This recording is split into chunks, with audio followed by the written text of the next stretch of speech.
Ang tripolantina po ay isa sa ginagamit. So ito po ay pangmalayuan. Magagamit ko po yan sa ilalim doon sa tamang estimate ng ating hinuhukay. Kapag napalapas ka na doon, ang locator po ay hindi naiikot at magtuturo po yan ng panibagong direksyon. Gagamit na po tayo dyan ng Japanese one o arometer, lalo na kapag tayo po ay magdidrip na.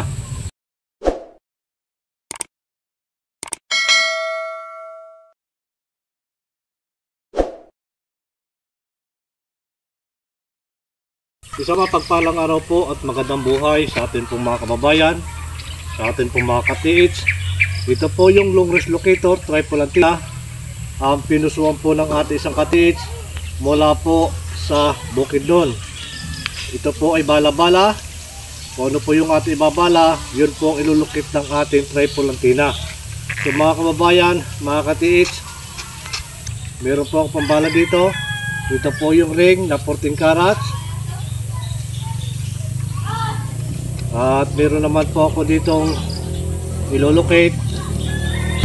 Ito po yung bracelet na 18 carats. Gamit po ang tripolantina na may bala po siyang 14 carats. Ito pa rin mga kababayan, mga ka-TH, ang tripolantina po ay isa sa ginagamit lalo na kapag malayo po yung ating ilolocate. Ganoon din po ang singilantina. So ito po ay pang malayuan, pang long distance ang ating tripolantina na kapag nagtungay ka na, magagamit ko po yan sa ilalim doon sa tamang estimate ng ating hinuhukay. At kapag napalapas ka na doon, ang locator po ay hindi naiikot at magtuturo po yan ng panibagong direksyon. So kailangan natin mga ka-TH, mga kababayan, na gagamit na po tayo dyan ng Japanese one o arometer, lalo na kapag tayo po ay magdidrip na. So mahalaga po yan. Ang locator po ay tagapagturo lamang kung saan po lumalabas yung aura ng gold. So yun po yung kakayanan na magagamit po natin ang locator sa pangalawang opsyon na atin pong ginagawa kapag nabasa na po natin kung ano po yung mga nakasulat sa bato o marker. So sa paggamit pa rin po ka-TH ng ating tripolantina, mahalaga pa rin po yung dulo ng antina ay ipapahid natin sa lupa at yan po ay malaki ang maitutulong sa paghahanap po natin ng ating mga hinahanap.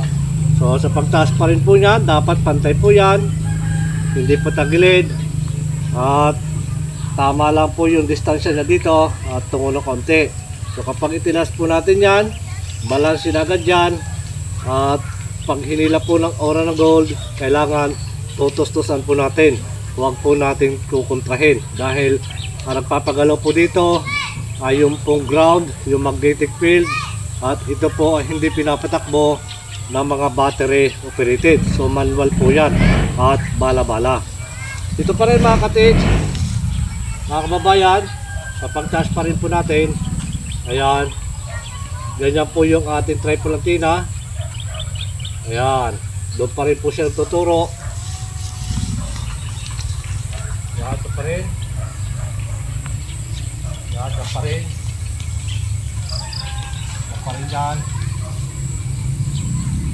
Yan po siya nagtuturo.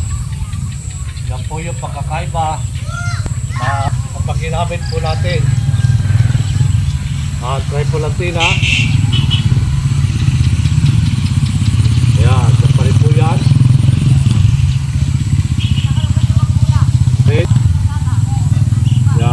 Tripolantina po, isa yan sa pangalawang opsyon na yung hindi natin kayang amuyin sa pamamagitan po ng locator, ng antena niya, at kung ano po yung bala natin, siya po yung nakakonekta na kung ano po yung ating binala, yun po yung hahanapin o tinuturo po ng locator. Kung ano po yung content ng gold na atin po hinahanap, yun po yung tuturo ng ating tripolantina. Doon pa rin po yan. Ito pa rin mga ka-TH, mga kababayan, ganyan po yan sa paggamit pa rin po natin ng locator. So ito po ay aking tatapatan.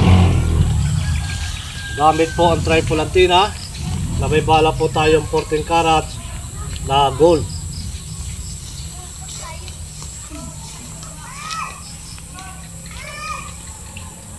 Pa rin mga ka-TH, mahalaga pa rin po yung ating handila na kailangan din po siya nagbiwigin.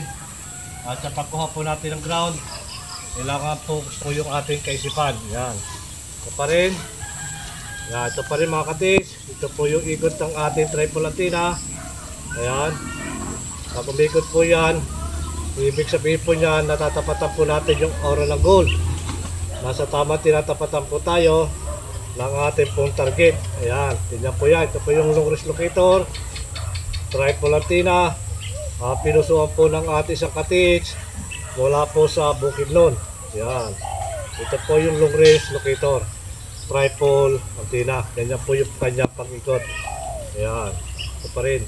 At mga kababayan, mga katiks, ang long range locator, triple antenna, yan po ay magagamit natin kapag gusto nating malaman yung kaisipan ng bawat isa doon po sa ating magiging kasama, lalo na kapag hindi po natin talastas ang mga kaisipan ng bawat isa na siya po ay sasama sa paghukay. Sa kagustuhan niyang mabago din po yung takbo ng buhay niya, pero isa po dyan yung ating isinaasalang-alang kung ano po yung takbo ng kanyang kaisipan habang naghukay tayo.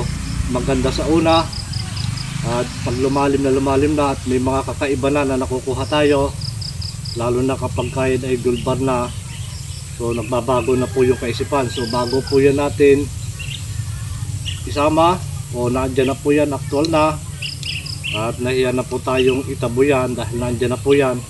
So meron pong pamamaraan tayo na pwede po natin gamitin na anumang klase ng locator para malaman po natin yung takbo ng isip po niya. Isang beses at hanggang 3 beses mong gagamitin yan. So kapag tumatama po yung utos, yung kaisipan, ay tuturo po ito doon sa isang taong hindi maganda ang iniisip. So abangan nyo yan mga katis, mga kababayan. Muli ko pa rin po ibabahagi yan para mas makakasigurado po tayo na ang magiging kasama po natin ay talagang totoo. So maraming salamat po, shoutout po sa inyo lahat sa patuloy na nanonood po ng aking upload na video. Pagpalain po tayo ng maraming biyaya at higit po ang isang magandang kalusugan. Long range locator, triple antenna, ang pinusuan po ng ating sa katiks mula po sa Bukidnon. Ito po ay bala-bala. Maraming salamat mga katiks, hanggang sa muli po.